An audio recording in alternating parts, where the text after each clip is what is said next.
Many are wondering if young voters will show up at the polls in big numbers tomorrow like they did in last year's midterm election. Amanda Quintana has more on the impact voters under age 30 could make on this election. Yes, well, usually midterm elections are not as popular among young voters as presidential elections, and spring elections are even less popular. Are students aware that this election is even happening? And if so, do they care enough to choose a candidate? I plan to vote just because I love being involved. I love being active in the community.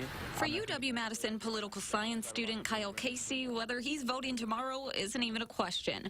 But for his peers that don't study politics, it's still unclear if they'll show up. The local race, the mayoral election, is definitely something that affects students, and so definitely something they should care about, I would say. Generally, young people don't vote in midterms. They vote even less in spring elections. Spring elections are for school boards and mayors, and young people are often a little more transient, less engaged with those local issues. But if the 2018's midterm is any proof, things are changing. Wisconsin's young voters turned up in record numbers, an estimated 80,000 more than 2014, ultimately pushing Governor Tony Evers to victory. He had a 23% margin over his opponent, Scott Walker.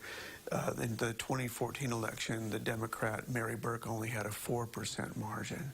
So you can see the difference between 4% and 23% is huge. UW journalism professor Lou Friedland says although many of his students are still surprised there's an election tomorrow, last year's enthusiasm could carry over, giving young people an even louder voice in a smaller election. Many students are realizing the importance of the state Supreme Court race that's technically nonpartisan. We are cognizant of it, and we know the name of the person who's associated with which party. Angela Peterson says for many of her fellow students, it's easier to vote along party lines for that race. But choosing a Madison mayoral candidate takes more research. The grand scheme of government won't change. This city is still going to be run by someone who has Democratic leanings, and students don't have as much of a reason to care. Research, although she's willing to do, people just here for school might not be.